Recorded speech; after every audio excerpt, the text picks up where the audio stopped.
اكيد طاحوا حتى انت في يدك هاد جوج المنتوجات وبقيتي كتسائلي نستعمل هذا ولا هذا ولا نستعملهم بجوج، ولا طرحتي السؤال على نفسك اشنا هو بعدا الفرق بيناتهم بجوج، واشنا هما هما بجوج ما كيف ما كتشوفي، ولكن لاش كيستعملوا، شنو هو الفرق بيناتهم. اليوم عندنا ماء الميتسيلار وعندنا التونر، واش نستعملهم بجوج ولا نستعمل غير واحد فيهم. باش غتعرفي بعدا الفرق اشنا هو ماء الميتسيلار واشنا هو تونر، خليك مع الفيديو. الطريقه الوحيده باش تعرفي اشنا هو الماء الميتسيلار، ما كايناش شي طريقه اخرى. البنات اللي باقيين صغار اللي مازال ما تعرفوش بزاف ديال المنتجات وداكشي، الطريقه الوحيده باش غتعرفي اشنا هو الماء ديال الميتسيلار غادي نوريها لكم، ولا بدا ما تعلموها زوينه الطريقه هذه، غادي تسهل عليكم المأموريه. اولا الماء الميتسيلار ما كيتستعملش بالقطن، هذه جامي جامي جامي. نتوما كما كتشوفوا ملي كنعمر هذه بالقطن مزيان كندير هاد التيست هذا باش نعرفوا واش ماء ميتسيلار ولا لا.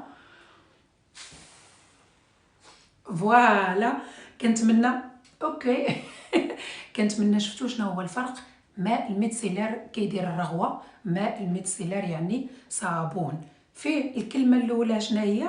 ماء، يعني كيبقى ماء وفيه صابون. ماء الميتسيلار البنات مهم مهم مهم، عنده واحد الوظيفه زوينه، نقدروا نقولوا الصراحه هو احسن من التونر. هذا ماء وصابون، يعني الا ما توفرش عندك الماء والصابون كديريه بالقطن، كتقدري تزيلي به جميع الشوائب، الماكياج من الوجه، كيحيد الزيوت، يعني كيدخل لك حتى الخلايا وكينظفها بواحد الطريقه كتخلي الرطوبه في الوجه.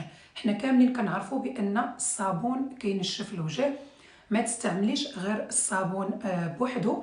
حتى الا درتي الصابون، الا غسلتي بالصابون راكي عارفه كتغسليه بالماء، نفس الشيء هو هذا الماء الميتسيلار.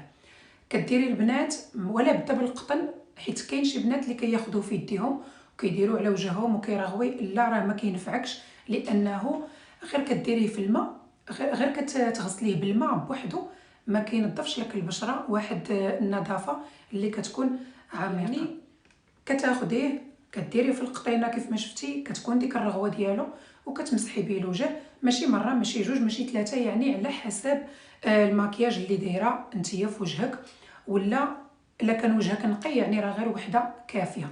كنصح البنات من بعد ما ديري هذا ولا بدا ما تغسلي بالماء الدافئ ولا الماء يكون فاتر، باش ما يبقاش لينا الصابون على الوجه. الصابون كيدير حبيبات صغيره في الوجه، واخا انت ما كتشوفيهاش كيدير بحال الحساسيه، كتحسي بالوجه ديالك بحال الحرش. المهم كيدير واحد الحبيبات صغيورين حمرين ما كتشوفيهمش. كيف ما قلت لكم للضروره مثلا كنتي خارجه معروضه في الليل وجيتي معطله ولا شي حاجه وما فك ما يغسل ما يحيد المكياج، هذا تقدري تمسحي به مره واحده اوكي، ولكن ما ديريهاش وما تاخديهاش كعاده لانها مضره للبشره. ولا بد من هذا، من بعد كتغسلي بالماء باش كيعطيك واحد النضاره وكيعطيك واحد تنظيف عميق. ردوا البال الا درتو القطن الاول والقطن الثاني والقطن الثالث، كنصح بها البنات هذه بقاي ديري القطن وتمسحي القطن وتمسحي القطن حتى يخرج لك القطن بيض. ملي كيخرج لك القطن بيض عاد كتاخدي الصابون ديالك اللي كتغسلي به الوجه ديالك وعاد كتغسليه بالماء الفاتر وكتنشفي الوجه ديالك مزيان. بليز البنات ما تخليوش على البشره، هو زوين شي حاجه زعما شي حاجه واو، مهم شي حاجه واو، بلا بها ما كتكونش البشره ما كتعطيناش النضاره بزاف. امتى كتستعملي ماء الميتسيلار البنات؟ حتى مع الصباح، واخا كتفيقي مع الصباح وكيكون الوجه ديالك يعني في الليل راه ديجا نقيتيه ودرتي ليه التونار ودرتي ليه كلشي، والصباح كتفيقي وجهك نقي، ما عمرك تغسلي وجهك ديريكتومون بالماء، لان كتشوفوا الاغلبيه كيصبح الوجه ديالنا رطب وكيصبح الوجه ديالنا بحال مزيت واحد شويه. كتاخدي تاني قطينه وحده كديري فيها هذا الماء هذا وكتحاولي تمسحي، كتحيدي دوك الزيوت اللي كيبانوا لك على الوجه مع الصباح، وكديري غير شويه الماء دافي، ما تحتاجي لا صابون لا حتى شي حاجه، كيكون الوجه ديالك رائع. كنتمنى شرحت لكم اشنا هو الماء الميتسيلار، يعني ماء وصابون، وهذا فيه الرغيوه. دابا غادي ندوز باش نشرح لكم اشنا هو التونر. دابا البنات غادي ندوزو للتونر. التونر هو ضد الماء الميتسيلار. هذا حتى هو ماء، هذا ما فيهش الرغوه، هذا ما كيتستعملش بالقطن. يعني شوفوا الفرق كيفاش داير. هذا مرطب وكيعطي نضاره. هذا امتى كيتستعمل؟ من وراء ملي كتغسلي وجهك من الماء الميسيلار كتاخدي من الاحسن التونر. انا كنستعمل هذا لانه فيه مقشر من هاد لا مارك هذه ديال بيكسي، مقشر وكيعطي واحد النضاره زوينه. يعني مقشر غير بشويه بشويه، مره مره كيبيض لك الوجه، يعني استعمال على استعمال على استعمال كيبيض لك شويه. البنات اللي خدات هذا لانه فيه احماض الفواكه ولا بد من واقي الشمس، يعني الا ما درتيش غادي يتكرفس لك على الوجه ديالك. انا نقول لكم من هنايا حيت هذا فيه احماض، اي حاجه فيها احماض ولا بد من واقي الشمس. المهم ندوزو الموضوع ديالنا اللي هو التونر. كيف ما قلت لكم تونر، اي تونر تقدري تاخديه، يعني اي تونر تقدري تاخديه، واخا يكون رخيص ولا يكون غالي ولا يكون، لانه عنده وظيفه وحده صافي، ماشي بحال الماء الميتسيلار. الماء الميتسيلار راه قلت لكم الوظيفه ديالو، يعني غسول، كيحيد الشوائب، كينقي، كيحيد لك الاوساخ، كيحيد لك الزيوت، كيحيد لك كل شيء. هذا لا، هذا عنده وظيفه وحده، هو انه مرطب وكيعطي النضاره. ما تستعمليهش بالقطن نهائيا، انه خساره غادي تضيعيه في القطن.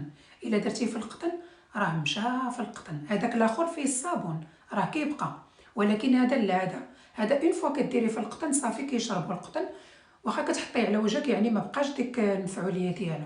هذا يا ديري على يديك بحال هكذا وديري طبطبات، ولا ديريه في بخاخ، يعني بحال كنقولوا مثلا الماء ورد ولا الماء زهر، كديري في البخاخ وكترشي بحال هكا. دائما التونر خاصو يترش على الوجه وكديري ليها وكتخليه. هذا ما كيتغسلش البنات، الاول كيتغسل وهذا ما كيتغسلش. غادي نقول لكم علاش ماشي بالضروره تشري التونر يكون غالي، لان واحد المكون كاين في جميع انواع التونر، هو اساسي في التونر، اساسي اساسي اساسي. علاش ماشي بالضروره يكون غالي ولا يكون رخيص؟ وهي ماده الجليسيرين.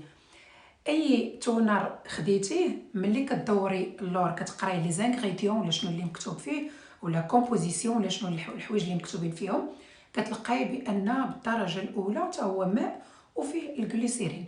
وعلاش الجليسيرين؟ لانه مرطب. فهمتوا البنات الفرق ما بين الماء الميتسيلار والتونر؟ كيكون مرطب، كيعطي واحد النضاره للوجه، يعني كيكمل الوظيفه الاولى ديال الماء الميتسيلار. داكشي علاش البنات اللي ما عارفينش واش ناخذ هذا ولا هذا، خاصكم تاخذوهم بجوج، لان كل واحد عنده الوظيفه ديالو، وملي كديريهم بجوجهم كيوليو بحال واحد مكمل. ولا بدا ولا بدا ولا بدا البنات ما يكونوا. المهم البنات هاد الكلمه هذه اللي ولات دابا سميتها الاسيد هيالورونيك، هي ماشي كيف ما نقولوا، هي ولات موديرن، يعني هاد الكلمه هذه ولات موديرن. اي حاجه فيها الجليسيرين حتى هي راها كافيه، يعني بلا ما تمشي بالضروره لهذيك اسيد هيالورونيك ولا هذه، حتى الجليسيرين راه كيكون في التونر كيف ما قلت لكم رخيص ولا غالي. من بعد اهم حاجه، شنو هي اهم حاجه؟ ملي نكونوا درنا التونر ودرنا درنا الماء الميتسيلار ودرنا التونر وكملنا، لان هاد الجوج كيكونوا صافي كملوا المهمه ديالهم. الوجه اشنو خاصو؟ السيروم البنات. بلا سيروم بحال شديتي هاد الشيء وخويتيه في الماء، يعني ولا بدا السيروم باش، حيت السيروم هو اللي كيدخل البشره ديك الساعه ملي كتكون نقيه، ملي كتكون نقيه ومغسوله، درتي ليها الماء الميسيلار ودرتي ليها هاد التونر، كتكون نقيه بزاف، كتكون مستعده باش كتشرب السيروم. السيروم ماشي هو الترطيب، لان السيروم كيدخل الطبقه الثانيه ديال الجلده. الترطيب دائما كيبقى غير من الفوق. انا شخصيا قليل فاش كندير الترطيب، واخا بزاف الناس كيقولوا لك الترطيب ترطيب ترطيب، انا كيعجبني غير السيرومات. وملي كنبغي نرطب ولا كنحس بالبشره ديالي عيانه شويه ولا خاصها شي حاجه، كناخذ زيوت اللي خاصه بالبشره. يعني الكريمات ديال اللوجه ما غتلقاوهمش عندي، كتلقاو عندي واحد ولا جوج للضروره. الحاجه اللي ما كنستغناش عليها وهي السيرومات. اكيد شي نهار غادي ندير لكم شي فيديو على الزيوت اللي كنستعمل لوجهي للترطيب، لان الزيوت شي حاجه زوينه، من وراها كتقدري ديري حتى المساج. المهم هذا ماشي موضوعنا ديال اليوم. هادشي اللي غير اللي بغيت نقول لكم انا هو السيروم من وراء هاد جوج الحوايج. وصلنا لنهايه الفيديو، كنتمنى يكون عجبكم، كنتمنى نكون فدتكم وعطيتكم واحد الافاده كبيره هي في الصراحه، لان كاين بزاف الناس اللي ما كيعرفوش الفرق ما بين الماء الميسيلار والتونر. وفاء بانس جابت لكم الحل. الاول فيه الرغوه والثاني ما فيش الرغوه. الاول كيدار بالقطن ولا بدا وكيتغسل من بعد، والثاني كيدار بلا قطن وما كيتغسلش وكيبقى في الوجه. والحاجه الاخيره هي كديري السيروم. كنتمنى يكون عجبكم الفيديو. ما تحرمونيش من لي لايك من طبيعه الحال، ومن لي كومونتير ديالكم الزوينين. انتي اللي كتشوفي هذه القناه اول مره ولا دائما كتشوفيها وعجبك هذا الفيديو ولا عجبوك الفيديوهات ديال وفاء بانس، ما تنسايش تخلي ليا واحد اشتراك في القناه، ومن طبيعه الحال الضغط على زر الجرس باش فين ما ندير شي حاجه تطلع لك وتشوفيها. احبكم في الله. باي باي عليكم. بيزو.